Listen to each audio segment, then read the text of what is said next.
Most of us fail in life because we're afraid of what everyone around you is thinking. That's 100% truth. People, one thing you have to learn early in life, I didn't learn this till later on. I don't give a motherfucker. You can't care what anybody thinks about you. If I cared what people thought about me, you think I'd be yelling out here, doing a 105-pound ruck, talking shit? This is who I am. Find out who you are and own that motherfucker and tell people to go fuck themselves. I had to stop caring what people thought about me. I realized that everybody's up. That's the one thing I realized. I walked around and I put these people on a fucking pedestal. Everybody was better than me. So I can't tell you anything about me because you're gonna judge me and I'm gonna feel even worse than what I am. What I realized, once I calmed my mind down and sat back and looked at how jacked up this world is, once you realize that you are not alone, everybody that's talking to you about how jacked up you are, only thing they've done better than you is they've hidden their f***ed up world better than you have. That's all they've done.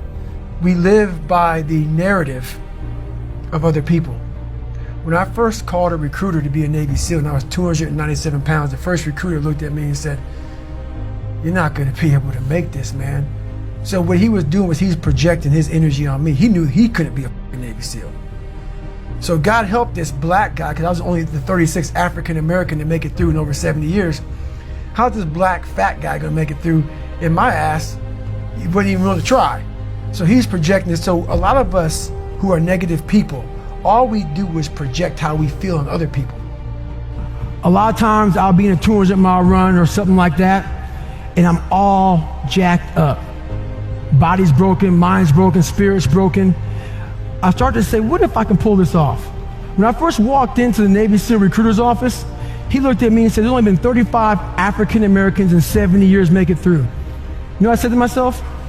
What if I can be the 36th? It's the what if I can pull off a fucking miracle. What if I can become someone that no one thinks I can be? And just me talking about that, I have the hair going up on my arms because it makes me just like, what if? So what happens is that there's a lot of negative people walking around the planet Earth who are afraid to try, because a lot of people are very negative in this world. So we are afraid to fail. Why? I told you, man, you shouldn't even try it, dude. Just chill out, relax. Why are you so crazy? Why are you so obsessed? So all that stuff drives the quitting mind, I call it. The mind wants to quit. The mind's tired. The mind thinks it's very deserving. So the biggest problem in this world is other people, not yourself. It's other people in your head. They are puppet mastering you pretty much on your life. My next door neighbor 2 months ago, she just killed herself. Tons of veterans I know, they killed themselves. I got an email 2 weeks ago from a family member that an 11-year-old boy killed himself from people at school bullying him. One thing about life is that people in life, they are the ultimate puppet masters. They exploit your weakness and they love to walk you around life and own space in your head. One of the biggest ways to cut those strings and walk on your own 2 feet to your own destination in life is to build self-respect, self-esteem, self-discipline, all those things. Stay hard is not just about going to the gym. Stay hard is about going that extra step and you can't. That's what builds self-esteem and self-respect. Stay hard. Because I realized once I was talking to myself the right way and all this shit wasn't in my mind, wow. I went from this piece of shit kid who thought he was dumb, not successful, insecure, who stuttered when I first saw somebody, to a person who can now do all these things just because I now control my own mind. When you get to the point where you really fucking don't care, you're dangerous. You become very, very dangerous. I'm not saying don't care like, I don't care if I do that. No, when you don't care about other people and how they view you, about how you walk, how you talk, how you dress, where you want to go with your life.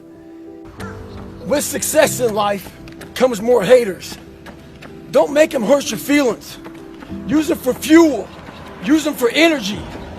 In times of need, put them on the fucking mental Rolodex in your mind. And when you don't want to do shit, roll through your brain. Pull up that motherfucker that you need. That person who said you couldn't do something. fast enough, good enough, smart enough, whatever the it may be. Use it for energy. Instead of killing them with kindness, torch them with fucking success. In life, we have to continue pushing past the odds. Use everything this world has to give you for fuel. Stay hard. You know, growing up, I didn't want to tell anybody I wanted to be in the military. Because why? Some of my black friends, I was afraid of what they think. I was afraid of what other people thought about me. So now, not going to the military, I didn't know you want to join the military. Yeah, I didn't tell you because I was afraid of what you thought. Once again, man, you allowed other people to shackle your mind. It's the worst thing in the world. So when I saw the military uniform when I was growing up, I thought to myself, if I can get that uniform on, I would find honor in wearing the uniform. So not only do I want to be in the military, I want to be in special ops. But I realized to be in special ops, you gotta know how to swim. So I got a how-to book on swimming. The first page was easy, float. So I went to the pool, tried to float. I sank right down to the bottom. I realized I was naked and boring as hell. The more I failed, the more my father's words would creep into my mind about how I'm not good enough. All this other bullshit he said to dehumanize me. As time went on, I started realizing the more I didn't quit, the more self-respect I gained. And the power was all mine. In life, it's important to do one thing. Many people will try to dehumanize you. It's up to you to find self-respect and dignity in yourself. You don't need a uniform to have honor. You need to have pride in yourself, dignity. Stay hard. You have to first accept it before you can fix it. A lot of people walk around, oh man, I'm good. I'm good. No, you're not. You have to accept what you're not. You have to, and people don't want to do that. That's the only way you can fix it. You have to accept it first before you can go on the journey. A lot of folks never even start the journey, man. They never start the journey because they live in this fake life that who they want to be, they act like they are, but they're not because they haven't fixed all this stuff yet. You got to fix this first before we can start our journey in life. So that's why I have them make this list. You fix these problems, now your journey can begin because you no longer care about how people are judging you. When you care more about how someone's judging you, you're going to stay right there. There's no forward momentum. Do you think you could go the other way and maybe become a bit cold if you don't care what anyone thinks? Your fiance, your kids, they're not the people around. Do you not care what they think? See, that's the thing about it. You have to have an understanding of what not caring means. If your fiance and your kids don't believe in you, you can't care what they think. That means you chose the wrong support staff. So that's why a lot of people don't understand one another. Your support staff has to be like, if I want to go out and do whatever it is, my support staff is, my fiance. If she's like, you know what, I don't think that you should be doing that, I have to take it, why? So I can be open-minded. So why are you saying this? But if she's saying it because of her, that's not the right thing. Because I need backing to do what I'm going to do. Open-mindedness, I need support. So you got to be very clear thinking about all that stuff. For instance, there's all these things that are on TV, and we have all these news people judging people who up in life. And yeah, they made big mistakes. But that person who is judging you on TV, I guarantee you that news person is saying, I'm glad that my shit didn't come out. I know that about people. So if you want to sit back and judge how jacked up I was and how messed up my life was, Merry Christmas, go for it. Have a good time. But I'm smiling at you right now, knowing you have a secret that you're not willing to share. It gives you a lot of power when you're able to go on a podcast this big and say, hey, tell me, I'll tell you anything you want to know. I no longer care. There's a lot of power in that. To be able to put your life on a billboard for the whole world to see and say, judge it, man. Judge it. Like just me talking about it makes me feel good. And that's another thing about it. When you are willing to talk about how jacked up you are, the strength, that big rock that you carry, it just starts to come off you. It just starts to come off. That's why I do it so often. I'm like, hey man, I'll tell you anything you want to know. I'm tired of being afraid. I'm I'm tired of not telling you shit. I'm tired of lying about how good I'm not. I used to always want people to accept me and like me. So I became who they were. If you like something and I ain't like it, I liked it because you liked it. Become unapologetic of who the f you are in your life. If you get after it and you're a hard motherfucker, get after it. You gotta make yourself better than what you think you are. And what that requires is people not understand you, not know you, not get you at all. Look at you like you're off. Look at you like you have a problem. Don't worry about that shit. Be unapologetic. Get after it. Stay hard. Be who the f you are. My circle's very small. I made sure I didn't handpick these people because I'm like, so you don't want people in your corner that are like, oh, let me pat you in the back for what the f you do. I don't want people patting me on the back because I woke up in the morning. No. So you don't want that. You want people who are honest with you, who are going to tell you what the fuck is honest. Honest and truthful people. So someone who's honest and truthful, who has lived and is accountable for their own personal life, that's who you want in your corner. Say, hey man, you know, you're pretty fucking dumb for doing this thing. Like, this is not smart. Or you're being a turd today. You're not getting after it. That's who you want in your corner. So you don't want a lot of people, hand-pick people to be in the corner who kiss their ass. You don't want that. The most important step we'll ever take in life is our next one. A lot of us get our feet stuck in concrete. We get our feet stuck in concrete because we're afraid to make enemies. One thing in life, you're gonna always have haters. Embrace them.